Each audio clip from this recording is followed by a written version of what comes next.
Hey! Bienvenue dans une vidéo que je suis trop contente de présenter parce que c'est un des genres de vidéos que j'adore le plus regarder, écouter, tourner puisqu'il s'agit de mon top de meilleures lectures de 2023. Alors c'est un top qui est pas très optimiste parce que je vais faire un top 7 au lieu d'un top 10. Ça fait mal parce que j'ai l'impression d'amputer un camarade que je retrouve à chaque fin d'année, tu vois, un très bon camarade. Et là je suis en mode non, je suis désolée, j'ai pas beaucoup à t'apporter. Contrairement aux années précédentes, je peux t'apporter que 7 livres au lieu de 10 livres parce que ça a été une année très compliquée en matière de lecture. Je pense que c'est lié à ma vie personnelle, le fait que j'ai eu beaucoup d'imprévus, de bouleversements qui m'ont chargé mentalement, physiquement et qui font que j'avais plus de mal à m'investir dans mes lectures. Sur les 85 livres que j'ai lus, du coup il y a eu beaucoup plus de lectures mitigées, voire de déceptions que de très bonnes surprises. Ça fait mal au cœur. Il y a eu aussi des débuts de saga, genre j'ai commencé avec le tome 1 j'ai adoré, ça a frôlé limite le coup de cœur et après j'ai lu le tome 2 et mon enthousiasme est retombé assez beaucoup. Du coup voilà, j'ai un peu la flemme de mettre en avant dans un top. Il y a aussi également le fait que j'ai l'impression d'être beaucoup plus exigeante dans mon appréciation d'une lecture. Le coup de cœur également, je la pose sur une lecture qui m'a bouleversée de manière beaucoup plus stricte. Voilà, je le distribue de manière beaucoup moins insouciante. Genre cette année, il y a eu qu'un seul livre où j'étais en mode ok, celui-là c'est un coup de cœur. Après là, je relativise, je prends du recul et je pense que coup de cœur, ça vaut pour mon top 3 dans cette vidéo là. Mais ouais, je suis beaucoup plus stricte. C'est une mauvaise chose, mais également une bonne chose parce que au moins vous dites ok, ce livre là, ça fait vraiment partie de son identité. C'est vraiment des livres qui l'ont bouleversé à un point indescriptible. Mais c'est un top que j'apprécie beaucoup quand même parce que ça reste représentatif des choses que j'adore en littérature, notamment il y a de la littérature asiatique, notamment chinoise, il y a des sagas de fantasy de qualité, enfin je crois qu'il y a une saga de fantasy de qualité, il y a des façons d'aborder des thèmes, notamment pour les jeunes, que j'ai trouvé très juste, très mature, très réaliste, très tolérant, très émouvante. Voilà, du coup j'ai très hâte de mettre en avant ces livres là parce que je trouve qu'ils méritent pour ça, d'être mis en avant, d'être mis à l'honneur et surtout ils ont illuminé, ils ont littéralement sauvé également mon année 2023 en matière de lecture parce que sans ces livres là, mon année aurait été très grise en matière de lecture et bref du coup, let's go pour le podium.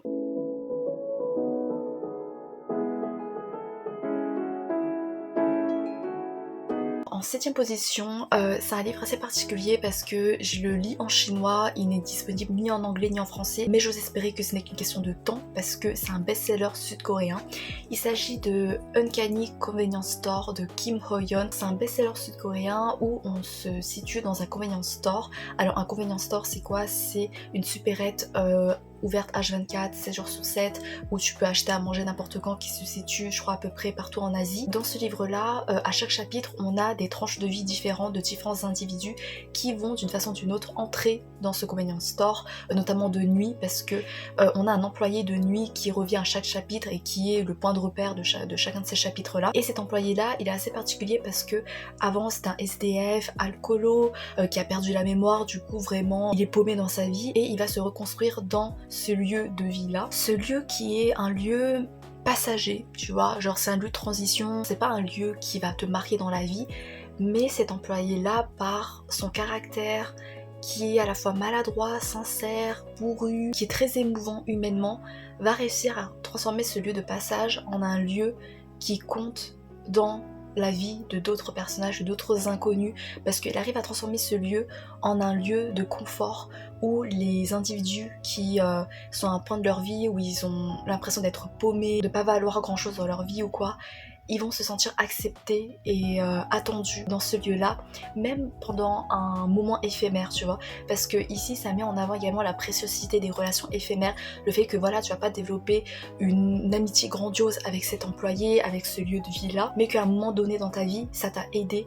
Et pour moi, genre les relations éphémères, c'est un thème qui me touche parce que dans la vie, je trouve que ça t'apporte quelque chose de tellement précieux humainement parlant. Ça m'émeut également de voir des lieux qui sont tellement anodins, tu vois, que tu passes parfois sans même y faire attention parce que c'est un lieu du quotidien, mais voilà, tu t'y cherches pas grand chose à part juste acheter à manger, mais que en fait au final ça peut t'apporter quelque chose au quotidien, que c'est un point de repère qui peut limite te sauver moralement parlant. Et également le héros, comme je l'ai dit, c'est quelqu'un qui a perdu tous ses repères, qui est en train de se reconstruire, et lui par les liens qu'il tisse avec les autres et par la manière dont il arrive à être un soutien, que ce soit implicite ou explicite pour les autres, petit à petit il va appartenir à la routine de ces personnages là et il va exister aux yeux des gens et ça va donner un sens à son existence. Et vraiment ça te rappelle que n'importe qui peut résonner avec les autres d'une manière plus ou moins inattendue. Tu peux toujours apporter quelque chose de nouveau dans leur vie, même de manière éphémère, même à un moment donné où vraiment c'est un moment très court de leur vie, mais ça peut leur apporter quelque chose en plus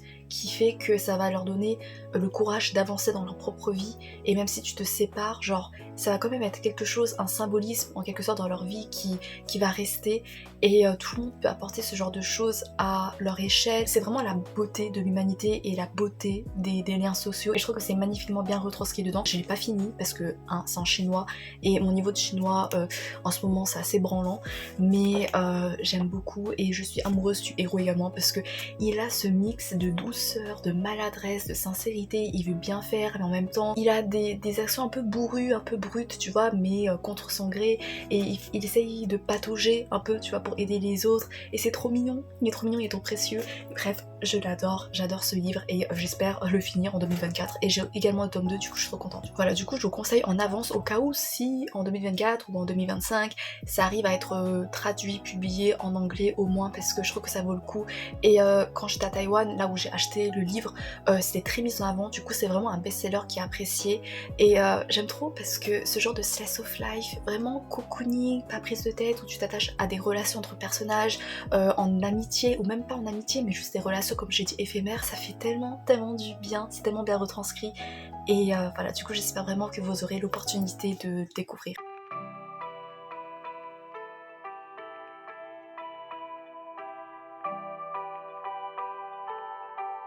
En 6ème position, j'ai mis A Forgery of Roses de Jessica S. Olson, publié en France chez Big Bang. De base, j'avais mis que 4 sur 5. J'étais en mode, oui, c'est une très bonne lecture, mais ça va être oubliable. Mais en fait, plus le temps passe et plus je suis en mode, franchement, cette lecture, j'ai tellement adoré pour plusieurs raisons. Se situe dans un monde où, je suis désolée déjà pour le résumé, je m'en rappelle plus trop, mais on a notre héroïne qui est une artiste magicienne. En gros, quand elle dessine et qu'elle modifie son dessin, ces modifications-là peuvent se retransmettre dans la réalité. Ce genre de magie, c'est interdit dans le territoire où elle est, du coup elle cache son pouvoir. Sauf que il y a la femme je sais pas, du mec qui gouverne le pays là, qui va faire appel à ses services à l'héroïne pour réussir à ressusciter son fils qui est mort. L'héroïne elle a pas vraiment le choix parce qu'elle est soumise à un chantage, elle sait pas non plus si son pouvoir est assez puissant pour ressusciter littéralement quelqu'un, hein, un cadavre, mais elle va quand même essayer. Et du coup elle va vivre pendant un temps dans ce manoir où du coup t'as un cadavre, t'as quelqu'un qui est mort dans des circonstances assez nébuleuses, t'es baigné dans cette atmosphère qui est à la fois froide, glaciale et poétique. Froide, glaciale parce que t'es dans un manoir un peu à huis clos, tu sens qu'il y a des spectres physiques ou mentaux qui hantent les lieux, tu sais pas trop à qui faire confiance, tu sens qu'il y a des mystères qui imprègnent ce manoir, l'histoire de cette famille, il y a une enquête policière qui est intrigante, mais c'est poétique également au niveau artistique avec le pouvoir de l'héroïne et ça porte beaucoup d'attention sur la texture, les couleurs, les images, la plume, elle est vraiment très belle et il y a quelque chose de vibrant esthétiquement parlant. Et ce qui m'a marqué particulièrement dans cette lecture, c'est au niveau des personnages. T'as une héroïne qui est vraiment courageuse. En fait, ce que j'aime bien, c'est qu'elle est vulnérable, que tu sens que parfois elle flippe sa race, ce qui est totalement normal, mais qu'elle prend sur elle-même et qu'elle déploie un courage que je trouve humain, que je trouve réaliste, et c'est quelqu'un en lequel tu peux te reconnaître et qui peut également t'inspirer. T'as un protagoniste masculin qui lui il a de l'anxiété sociale et je trouve que c'est très bien dépeint, que tu peux également te reconnaître en lui et je trouve qu'il est vraiment très attendrissant, très courageux à sa façon. Il met en avant les luttes mentales, du coup les luttes qui sont invisibles et qui sont un peu dénigrées ou rendues illégitimes par les yeux de la société. C'était vraiment un très bon rappel et puis même en dehors de ça, il est tellement attendrissant, il est tellement doux, il est maladroit, enfin j'adore ce genre de mec maladroit et tout, bref. T'as aussi la sœur de l'héroïne qui elle a une maladie intestinale, je pense que c'est la maladie de Crohn, et vraiment donner de la visibilité à ce genre de maladie en littérature ado, young adulte, génial. Vraiment génial, surtout qu'en fait elle n'est pas limitée à ça et que ça rappelle aux gens que les personnes qui sont atteintes de cette maladie c'est pas des gens qui sont éternellement handicapées, qui peuvent rien faire. Non, elles peuvent avoir de l'ambition, elles peuvent être énergiques, hyper joviales, hyper pleines de vie, hautes en couleurs. Ça rappelle qu'il ne faut pas les réduire à cette maladie-là, mais en même temps ça permet de nous sensibiliser à cette maladie qui est, je pense, encore trop simplifiée, encore trop dénigrée en mode oui c'est juste un mal de ventre ou quoi. Non, c'est horrible, c'est douloureux. Et voilà, du coup je trouve que c'est une très bonne représentation.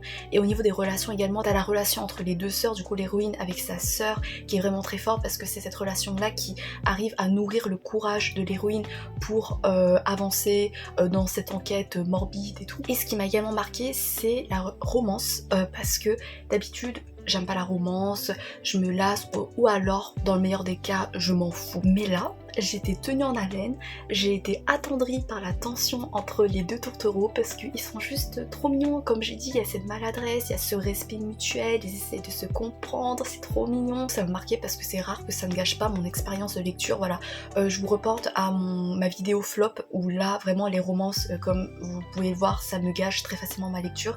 Mais là ça apportait un plus et j'étais trop attendrie par leur relation et ça m'a soulagée, ça m'a rassurée parce que je me dis non, je n'ai pas un cœur de pierre, je peux apprécier la romance quand c'est bien fait avec voilà des tropes que j'aime bien, genre la maladresse, le respect, enfin normalement ça devrait être commun à tous mais apparemment c'est pas vraiment généralisé. C'est un petit bout de fantaisie sans prétention mais au niveau des représentations des personnages et tout, même de l'ambiance, bah, je trouve que c'est vraiment très réussi.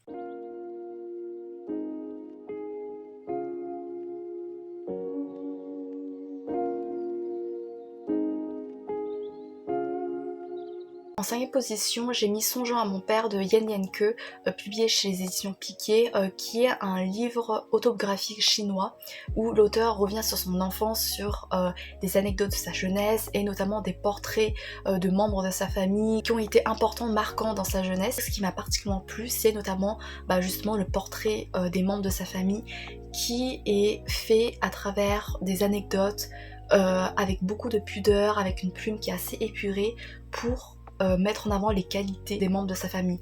En fait, il délivre son respect, son admiration pour ses proches de manière que j'ai trouvé très subtile, très naturelle, à travers des anecdotes du quotidien, à travers des gestes que ses proches lui ont prodigués de manière naturelle, subtile, pudique, délicat, mais qui sont empreints d'amour profonde. Et en fait je trouve que c'est des portraits, des moments dans lesquels tu peux te reconnaître également parce que c'est des gestes du quotidien, tu vois, qui te semblent banals, mais en fait le fait de les mettre à l'écrit et de porter ton attention dessus, t'es en mode mais c'est vrai que ça en fait c'est la preuve ultime de l'amour. C'est pas par des mots ou quoi, mais c'est par des gestes qui sont banals, mais en fait ils les font parce que ça traduit une affection sincère, une sollicitude sincère pour toi.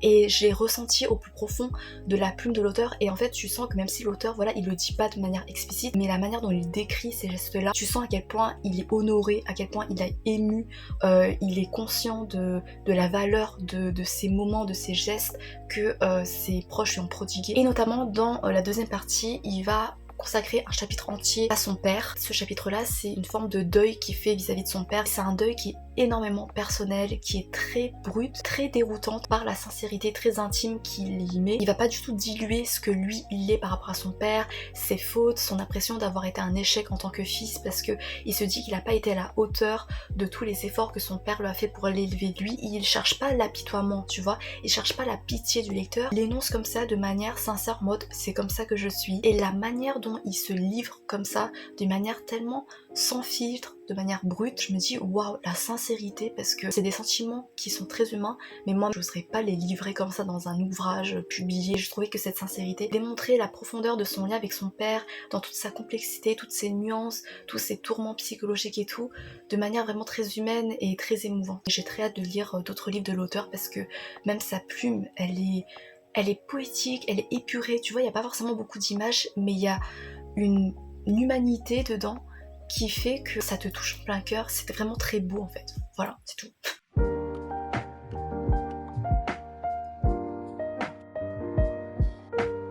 En quatrième position, j'ai mis I Was Born For This de Alice Oseman, publié chez Hachette. J'ai fait une vidéo vlog entièrement consacrée à ce roman-là, du coup je vous invite à aller le voir, je vous le mettrai en barre d'infos. Je spoil pas, je développe beaucoup plus mon avis dessus parce que je trouve que c'est énormément riche. Ça me rappelle pourquoi j'adore les livres d'Alice Oseman. Genre Heartstopper, comme c'est une romance et tout, genre c'est mignon mais c'est pas un truc qui me bouleverse. Mais alors ces romans où elle aborde des thèmes comme l'introversion, l'anxiété sociale, l'amitié, mais c'est le cocktail parfait. Bref, j'ai la flemme de faire un résumé parce que dire directement mes impressions, bah ça sert en guise de résumé pour vous dire ce que vous pouvez retrouver dedans, et en même temps je trouve que c'est plus convaincant pour vous donner envie de lire ce livre. Ça va aborder plusieurs sujets qui gravitent autour du message central comme quoi on ne peut pas museler notre identité, il faut avoir le courage de s'affirmer, de croire en nous. C'est aussi un livre qui sert de compagnon pour les jeunes personnes qui sont tourmentées par des valeurs superficielles de la société, qui essaient de trouver leur place dedans,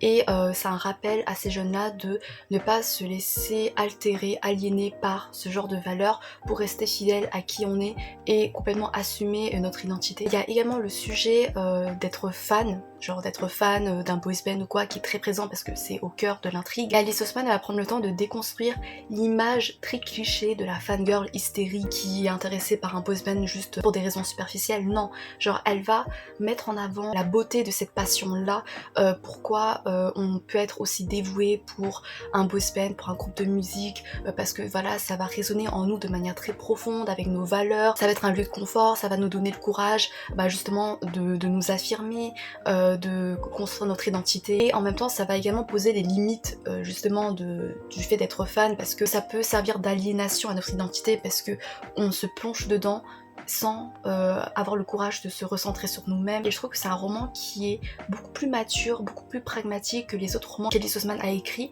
notamment au niveau des personnages, des relations entre les personnages qui sont abordés, développés avec beaucoup de pragmatisme. Elle va développer les aspects potentiellement toxiques en amitié ou en romance sans genre les diaboliser, mais juste parce que c'est humain et que parfois on est toxique sans s'en rendre compte. Et ça rappelle que les relations, elles doivent être complémentaires à notre épanouissement personnel, mais pas centrales, pas nécessaires. Ça doit être nous-mêmes qui devons être au centre de notre épanouissement personnel, et que les relations ça va être un ajout mais qu'on peut pas dépendre d'eux. Elle va nous mener vers comment aborder, comment développer une relation amicale qui est saine, qui est bénéfique à tous. Et c'est aussi pragmatique dans le sens où t'as pas besoin d'apposer une étiquette concrète sur une relation pour prouver l'importance de cette relation. Il y a un côté qui est très amer au niveau des relations parce qu'il y a des relations qui sont éphémères. C'est pas forcément de l'amitié et ça va disparaître. Tu sens que t'as des personnages qui vont se séparer et du coup c'est amer parce que normalement en fiction t'as envie que ça aille jusqu'au bout, que ça aille le plus loin possible parce que t'as l'impression sinon tu perds ton temps. Mais comme je l'ai dit avec Uncanny Convenience Store, j'aime beaucoup la préciosité des relations éphémères, le fait que voilà ça va pas aller jusqu'au bout mais que ça t'a apporté quelque chose à un point clé dans ta vie, le fait que l'autrice elle ait réussi à retranscrire ce genre de relation dans un livre ado où tu vois en général ça peut être idéalisé, genre la relation hyper idyllique, ils vivent ensemble jusqu'à la fin de leur vie, mais là c'est des relations où ils vont se séparer mais ça renforce en quelque sorte la beauté, l'importance de leur relation, ça les rend marquants. Si vous allez regarder mon vlog, je crois à un moment je mets un clip où je suis en train de chialer comme une grosse fragile, mais parce qu'il y a ça, parce qu'à la fin c'est amer mais c'est réaliste, c'est empreint d'une humanité, d'un réalisme brut, poignant, mais c'est beau et ça en fait la beauté et ça retranscrit la beauté des relations sociales dans toutes leurs nuances, dans toute leur richesse, leur complexité, mais également leur pureté. Et bref, voilà, du coup ça à ce niveau-là j'ai vraiment adoré et je pense que ça frôle le coup de cœur. Pourquoi c'est pas un coup de cœur, je sais pas, mais franchement j'ai adoré.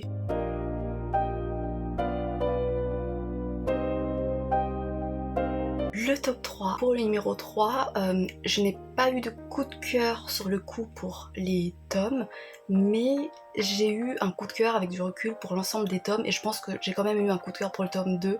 En fait c'est une trilogie mais je n'ai lu que les 2 premiers tomes et le tome 3 je le lirai en 2024. Il s'agit de la saga de Taïfabad avec la Cité de Laiton et le Royaume de Cuivre de S.A. Chakraborty, publié chez De Saxus. J'ai pas osé lire le tome 3 cette année là parce que comme je l'ai dit, quand je continuais des sagas, ça plombait mon enthousiasme parce que la suite ne valait pas les premiers tomes. et j'ai eu peur que cette malédiction se répercute sur cette saga que j'adore. Alors je vais vous montrer le tome 2 parce que le tome 1 j'ai beaucoup aimé, mais le tome 2, mais ça a été un foudroiement total. Mais on suit une héroïne qui arnaque des gens en tant que guérisseuse avec son pouvoir, enfin bref, elle a un pouvoir bizarre et tout, et ensuite elle va rencontrer un mec qui va lui apprendre qu'elle est une djinn, enfin je crois. Il va l'emmener dans le royaume des djinns où elle va apprendre ses origines, les complots politiques qui bousculent les dynamiques entre les djinns et tout. Ça fait 1 an, ok, que j'ai lu, du coup je me rappelle plus trop, mais je me rappelle parfaitement des qualités. Alors, qu'est-ce que j'ai aimé dans cette saga-là? Déjà, au niveau de l'univers, c'est complexe, c'est varié, parfois j'étais totalement paumée, mais j'adorais trop. La tension au niveau du système politique, des enjeux, des diplomatiques et tout, c'est génial parce que t'as différents points de vue, t'as des divergences d'opinion entre les héros, ça te maintient en haleine, ils ont différentes façons d'approcher des questions, par exemple de discrimination, de comment gouverner un royaume qui vivait au niveau des ethnies et tout. La narration elle est dynamisée par la tension qui devient croissante, qui te maintient en haleine avec les différents objectifs et différentes divergences d'opinion qui mettent en avant des questionnements par rapport au sacrifice, au devoir. T'as les dilemmes entre les valeurs face aux aspirations personnelles. Les divergences d'opinion vont rajouter une complexité aux relations qui sont très angsty, qui sont très nuancés, très fatalistes, avec des personnages qui sont gris, qui sont imparfaits, parce que évidemment avec tous ces dilemmes là, forcément ils vont faire des choix, tu seras en mode pourquoi, mais en même temps tu comprends parce qu'on est dans un monde impitoyable où il faut faire des choix au niveau politique pour faire avancer et il faut prendre des risques. Mention spéciale pour Ali qui est un des protagonistes et qui est pour moi mon meilleur book boyfriend ever. Je crois que j'ai jamais autant été amoureuse d'un book boyfriend et j'ai très peu de book boyfriend en général. Ces personnages, genre j'ai envie de devenir pote avec eux ou j'ai envie de les adopter, mais Ali, en fait le mec il est parfait mais sans être ennuyeux. Il a des côtés un peu gamin en mode il est naïf, il est tellement impulsif parfois qu'il prend des décisions, ça entraîne des conséquences désastreuses. Il est têtu, il est drôle contre son gré parce que vraiment juste il est puéril, mais il a également beaucoup de valeurs morales, il a beaucoup de courage pour emprunter un chemin qui va l'éloigner des valeurs de sa propre famille, mais en même temps il vaut un amour profond pour ses proches, il est prêt à tout pour eux, il a énormément d'empathie, il est doté d'une curiosité presque enfantine, il a également une maladresse qui est tellement attendrissante, tu vois, genre il est pas parfait mais ça contribue à sa perfection en tant que personnage que t'adores suivre parce que voilà,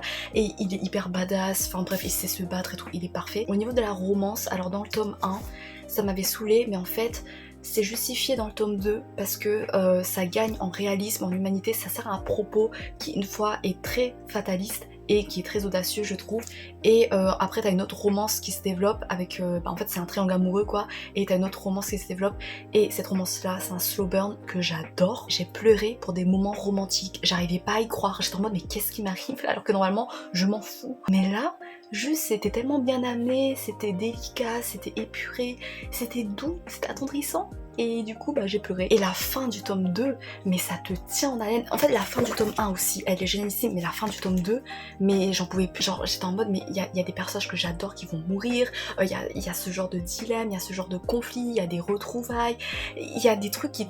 c'était phénoménal, vraiment. Je le conseille parce que c'est une saga qui est intelligente, qui est mature, qui te prend aux tripes, qui est audacieux par le développement des personnages, par le fait que l'autrice elle n'hésite pas à les faire souffrir.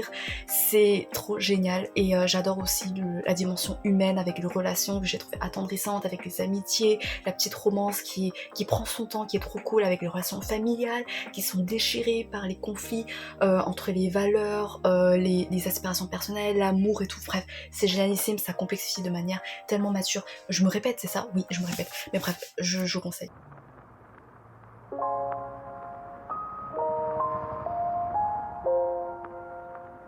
En deuxième position, alors lui c'est un coup de cœur. J'avais fini le livre, j'étais déboussolée, j'étais perdue, j'étais bouleversée comme jamais, mais j'étais quand même en mode est-ce que c'est un coup de cœur? Alors que oui évidemment c'est un coup de cœur, ça m'a tellement pulvérisée et j'y repense et je suis en mode mais cette lecture c'était du génie, c'était de l'œuvre d'art. Il s'agit de Sword of Kagon de M.L. Wang. En gros, on est dans un univers de fantasy qui va revisiter les dynamiques historico-politiques entre le Japon, la Chine, l'Occident, et c'est un processus que j'adore parce que j'aime beaucoup ce pan de l'histoire, et c'est un processus qui est hyper cool parce que du coup ça rajoute de la magie, de la fantasy, parce que t'as des guerriers traditionnels, des samouraïs et tout, qui se battent avec des épées, qui ont des pouvoirs magiques avec de la neige, de la glace. Enfin, j'explique très mal, mais visuellement parlant, c'est magnifique. On suit un clan de guerriers qui va voir leur loyauté mise à l'épreuve par le régime totalitaire de leur empire. T'as la voix du guerrier traditionnel qui est exploitée, donc t'as un souffle très puissant de la noblesse, de l'honneur qui est insufflé au récit. T'as un portrait de la guerre qui m'a rappelé énormément The Poppy War de R.F. Kuang, dans le sens où c'est impitoyable. Ça suit vraiment tout le cheminement de la guerre, genre les prémices au cœur de la guerre, également les conséquences plus tard, et ça t'épargne pas. C'est hyper tragique, c'est hyper fataliste, c'est dur à voir. C'est en fait une guerre où, même si, comme j'ai dit, il y a le sens de la noblesse, de l'honneur, parce que tu vois des personnages qui se battent pour respecter leurs devoirs, mais au final, t'es traîné dans une boue d'injustice sans nom, où il y a des morts qui arrivent assez tôt et t'es en mode c'est pas possible, c'est pas possible, c'est waouh, c'est tellement audacieux et ça fait tellement mal au cœur. Et du coup t'as ces morts là qui par la suite, il y a des conséquences psychologiques qui sont tellement amères et poignantes. Ça rend compte vraiment de l'horreur de la guerre dans, j'allais dire, toute sa splendeur, parce qu'il y a ce souffle épique et il y a des combats badass et tout, mais t'en ressors avec des larmes en fait, juste t'es détruite. En parallèle, ça développe également la dynamique familiale au sein du clan, avec un portrait domestique où tu t'attaches à la famille, à la mère, aux enfants, avec un père qui est beaucoup plus effacé, beaucoup plus distant. Et c'est un portrait domestique qui est empli de tendresse, de regrets, de non-dits, d'amertume, de deuil. T'as notamment une relation entre un fils et sa mère, la mère qui est l'héroïne, qui est badass, qui est super bien développée, qui développe les thèmes autour de la maternité de manière assez grise, assez audacieuse, parce que ça offre un portrait de la maternité qui est très réaliste, qui est assez brut, qui peut être assez difficile à accepter, mais du coup il y a un potentiel d'approfondissement, de profondeur, de nuances, de complexité, d'émotion qui m'a transportée, qui était hyper bien exploitée et qui m'a prise aux tripes, et c'est absolument génial au niveau de cette humanité, et du coup cette humanité mélangée à ce contexte de la guerre où après tu vois les conséquences désastreuses et tout. Au niveau humain, au niveau psychologique, au niveau moral, c'était mais dévastateur, c'était magnifique. Et également gros plus pour du coup les personnages féminins, parce que du coup t'as l'héroïne, t'as aussi sa belle-sœur avec qui elle entretient une relation de girl power quoi, de soutien, et ça fait tellement du bien. Et cette humanité poignante, c'est retranscrit à travers des réflexions qui sont très matures, qui sont très grises, où il n'y a pas forcément de réponses, en mode comment on peut élever des générations futures dans un monde qui est souillé par la violence, par la corruption. Et également, même si ce sont des guerriers qu'on suit, mais ça reste réaliste, parce que dans un monde, dans un gouvernement qui les opprime, ils peuvent pas renverser comme ça le gouvernement, ils peuvent juste subir de manière impuissante, de manière vulnérable toute cette hiérarchie là, et comment ils vont réussir à subir tout ça, à quand même avancer dans ce monde là. Et du coup ça met en avant également la profonde résilience des petits gens, parce que ce sont des gens qui n'ont pas les armes, qui n'ont pas le pouvoir pour se dresser contre un grand empire et pour bouleverser totalement la politique ou quoi.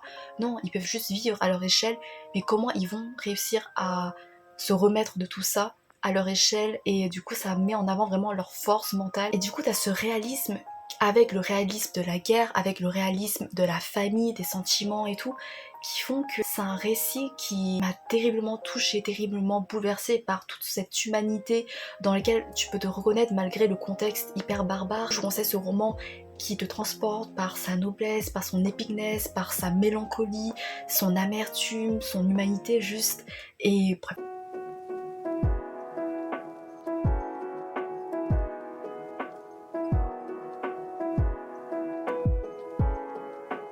Et enfin en numéro 1, celui où j'en suis ressortie, j'étais en mode c'est exactement pour ça que j'adore, la littérature jeunesse. Le château solitaire dans le miroir de Mizuki Tsushimura. Traduit chez les éditions Milan. On suit une fille au Japon, Kokoro, qui développe une phobie scolaire qui fait qu'elle a trop peur d'aller à l'école et reste chez elle. Pendant qu'elle était dans sa chambre, il y a son miroir qui commence à luire et qui va la transporter dans un monde où elle va rencontrer d'autres personnes, d'autres jeunes enfants. Également une petite fille qui a un masque de loup et qui leur dit en fait dans ce monde-là, il y a une clé que vous devez trouver. Vous avez 1 an pour le trouver et si vous arrivez à trouver cette clé, vous pourrez exaucer un vœu. Genre un seul enfant qui aura trouvé la clé du coup pourra exaucer un vœu. Cette quête pour la clé, c'est beaucoup secondaire par rapport à tout ce que les enfants vont subir au niveau mental, parce que en gros c'est une fantaisie qui pour moi c'est une métaphore pour l'émancipation de la pression scolaire, du fait qu'ils vont essayer de retrouver une place dans la société qui leur a été arrachée parce que apparemment ils correspondaient pas aux normes, aux attentes qu'on avait d'eux au niveau social, au niveau scolaire. Ce monde parallèle en fait c'est un moyen pour eux de s'émanciper de tout ce qui les a paralysés dans la société, pour essayer de ne plus se sentir exposés, se sentir démunis et renouer avec leur estime de soi. J'ai consacré une vidéo analyse sur ce roman là, pourquoi ça m'a beaucoup touchée, du coup je vous renvoie à cette vidéo, c'est long mais si vous voulez voir pourquoi j'ai été aussi bouleversée, pourquoi ça a été un coup de cœur, pourquoi je trouve que ce livre est très important, je vous renvoie à cette vidéo. Là je vais devoir rusher, mais par exemple ça va mettre en avant l'importance de l'école dans le développement de l'enfant, pourquoi tout ce que l'enfant traverse à l'école ça peut être déterminant pour sa vision de soi dans la société, pourquoi ça peut même altérer ce qu'il a l'impression de valoir aux yeux de la société. Ça aborde également les rapports sociaux au niveau notamment de la discrimination, avec le harcèlement scolaire, avec l'amitié que peuvent entretenir les enfants entre eux, l'amitié vraiment dans cet ouvrage là. C'est tellement pur, ça m'a pulvérisé à la fin, c'est d'une tendresse, c'est d'une poignance, d'une amertume, c'est tellement beau, c'est très humain, il y a un souffle universel en fait dans la manière dont c'est raconté, parce que t'as l'impression d'être dans un conte et tout, et du coup même si t'es pas un enfant, tu peux te reconnaître dans leurs questionnements, dans leurs relations, dans la manière dont ils évoluent. Il y a également le rôle des adultes dans le développement de l'enfant qui est très mis en avant, du coup ça peut être un accompagnement, un compagnon pour les enfants dans la vraie vie qui se sentent pas à leur place, pour les aider à renouer, leur donner du courage, mais également un rappel pour les adultes qui accompagnent ces enfants-là, pour montrer comment on peut rester à l'écoute de ces enfants, comment ne pas les brusquer. Je brosse un portrait vraiment très brut, très simpliste de la chose, parce que je peux entrer en détail dans énormément de thèmes, comme je le fais dans mon autre vidéo coup de cœur, que je vous invite à voir, encore une fois. Grosso modo, j'ai vraiment aimé le côté onirique, le côté universel, mais qui ne nous empêche pas de nous sentir très proches des personnages, qui sont très consistants, qui sont très humains, qui sont très profonds, qui ont leurs propres nuances, qui arrivent à développer des relations humaines qui font tellement du bien, qui sont tellement attendrissantes, bref voilà. Du coup je vous conseille, comme vous pouvez le voir, j'ai beaucoup à noter parce que j'avais beaucoup de choses à dire et beaucoup de réflexions. C'est vraiment tout ce que j'aime dans la manière d'aborder la psychologie des enfants, dans la manière de sensibiliser à certains thèmes, à certains enjeux primordiaux dans leur construction identitaire, également dans la mise en avant de l'amitié, de la famille, qui pour moi sont des relations qui sont tellement importantes dans la construction de l'adolescence et qu'on met pas forcément beaucoup en avant dans les autres romans où la romance est primordiale et tout. Non, là, l'amitié, ça peut vraiment changer une vie, ça peut tellement te sauver. Enfin, quand tu vois la fin, il y a des plot twists aussi dedans. Il n'y a pas beaucoup d'action, mais il y a des plot twists en mode c'est beau, c'est magnifique, ça te sert un propos. Moi, j'ai été conquise. Bref, voilà. J'ai fini, j'ai trop parlé, j'ai super faim. Je vais pas trop blabater pour conclure, mais grosso modo, j'ai adoré ces livres, comme vous avez pu le voir. J'espère que ça vous a donné envie de donner une chance à ces livres-là, que vous allez passer un bon moment. Faites-moi part de vos favoris de l'année, ça m'intéresse de ouf, ça pourra me permettre de faire plein de bonnes découvertes. Merci énormément d'avoir regardé jusqu'à la fin, j'espère que ça vous a été très enrichissant. J'espère qu'on se retrouvera pour de nouvelles aventures livresques en 2024 qui seront beaucoup plus positives qu'en 2023 où, comme j'ai dit, c'était assez mitigé, mais j'espère que voilà, je rencontrerai des livres à la hauteur de ces merveilles. D'ici là, très bonne année à vous et à bientôt peut-être, je sais pas, j'espère. Salut!